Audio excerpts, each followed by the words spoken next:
folks, so after taking that pretty incredible 1-week ASA class and earning all 4 certifications, we made the final decision to sell our home, quit our jobs, and buy a boat to live aboard pretty much full-time. So we began our next chapter of our adventure by looking for a broker. We researched for what seemed like the entire internet and spoke with several people. We also got recommendations from a few different sailing Facebook groups. Back in early June, we drove to Cleveland, Ohio to visit family, and on our way back home, we stopped to meet with a broker. His name is Will Miller, and he's with the multi-hull company out of Charleston. Unfortunately, I don't have any footage of our actual meeting or of the boats that we toured that day because I was too embarrassed to ask him if I could record anything during our very first face-to-face meeting. Why do we want a broker, you ask? Well, they're kind of like floating real estate agents. People hire them to sell their boat or to help them find a boat to buy. Typically, the sellers are the ones who pay for the commission, which the brokers then split. Boats can cost the same, if not more, than a house. Would you buy a house without a realtor? More than likely, not. Well, we know a lot about houses, especially having been catastrophe adjusters, but we still hire a realtor because they help us find a house and sell a house, which can be a struggle and very time-consuming. Brokers know where to look for the boat you want. They help you save time by not having to look for one yourself. They can give you guidance if you're not super knowledgeable about boats. They can help you figure out if it's in good condition or whether there's something that you need to look into further or run away from. Mainly though, they help you with the pricing. They know the market and they can advise you on what price to ask for or offer or to sell for. They can help you find surveyors, bank loans, boat insurance, which are all really time consuming as well. Brokers know what paperwork is needed for each country or state, and that saves you a ton of time as well. It's not only the filling out of the forms, but knowing how to respond to some of the questions. They know about the licensing and the registration and taxes. Once the boat has been surveyed and you figured out what, if anything, needs to be repaired or replaced, the broker can then help you renegotiate the final selling price for the boat.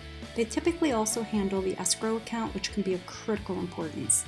Finally, once the sale is over, as a buyer, they can guide you towards a marina, boat clubs, places to get your work done, maintenance, refitting, etc. So we highly recommend it. Anyway, if you enjoy our channel, please interact with it so as to wake up the YouTube algorithm god by liking our videos, commenting, clicking on that bell button, and of course by subscribing.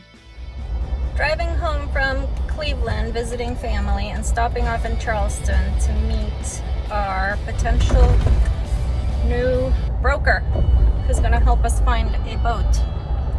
His name is Will, and he's here in Charleston, South Carolina. You excited? Absolutely. She's excited too. So we're at the marina right now, and we're going to meet him and see how he can help us and tell him our wants, our needs, and our don't wants, and our budget, which I guess is the most important part of the whole thing. I wonder why that's the first thing they ask about. I know. We've already emailed back and forth a couple of times. He said to meet in the parking lot by a restaurant. There's the restaurant. So let's just park. You know what company this is, huh? Same. Multi-hull company, it says right there. Sailing School Yacht Charters. We are here. Oh, excited, excited. I even put makeup on for the occasion.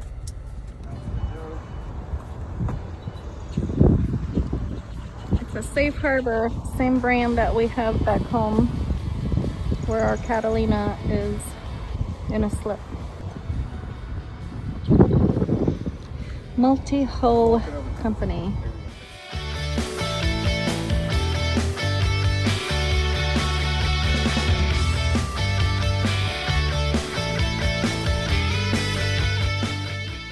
We just met with Will from 10 in the morning till almost 1, so he spent a really long time with us, which I thought was really cool. We got to see a couple of cats. He had one of his clients that has a Lagoon 42 that was there and allowed us to tour the boat. Then we saw, what was the one behind it? One was a Privilege 48 or 49. Privilege 48 or 49. It was kind of, the window doesn't have like the straight vertical window like the Lagoon. It had the slanted window, and he had a bra across the whole window, which I'm sure helped with heat, but then you can't see anything out of the window, so you're claustrophobic. And then, was that the one with the master bedroom downstairs, that huge one, or was that the third boat? It went across the whole... First boat was the Lagoon 42. Right, the second boat. The second boat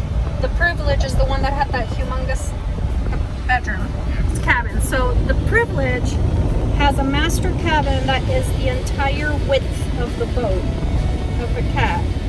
It went across the whole thing. So the bed was right in the middle. So if you access one side of the bed, you go down the little stairs To the other side. on one side, and then for the person that gets into bed on the other side has to go down the opposite stairs to get on the bed, or you just crawl on the bed. We don't need that humongous master bedroom. I actually was not impressed with it. I think it's so much space that we don't need. We're not going to really use as a bedroom. And that one was the one that had lacquered, kind of lacquered wood. It's wood. It had the whole cockpit was teak, and then the inside was white, and it had lacquered wood everywhere. And then the third one, do you remember what the third one was called? Nysna, Knyysna or something like that. South African. And that one was a 50 foot, No, it's a 48. 48 foot. And that one was my least favorite. It aesthetically was my least favorite, and space-wise, it was super cramped. It was bigger than the Lagoon 42, but when you walk in, I think that one was lacquered too, wasn't it? It was more the roundish type. Yeah, but the second and third cat that we saw were both very rounded in the inside, kind of like a spaceship. One was 2010. The Privilege was a 2010. Privilege was a I 2010. think the Nysna was around 2010 too. Yeah. I mean, if you go back and look at the mountain joes for that era, they were rounded too. All of them. Yeah. The good news is that what we're looking for and what we want is actually attainable within our price range that we gave them. So that makes me very happy. Donovan, when we got back in the car, Donovan was like, who does he remind you of? Immediately I said Leonardo DiCaprio. The guy could be his twin. So we've decided that he's going to be representing us. He's going to send us listings that he finds, and then he helps us find a surveyor. We actually pick the surveyor. He's not allowed to do that, which makes sense. And then once the survey's done, we finish, I guess, the second part of the negotiating, if anything needs to be fixed or whatever. And then we've asked him also to handle, hopefully we can get the cat to Hilton Head or Charleston area, and then we could have one of his crew help us learn how to sail it. Super knowledgeable, outgoing, young. He said he was 38 or something like that. 38. So anyway, we are headed home from Charleston for our last 2 days of vacation before we have to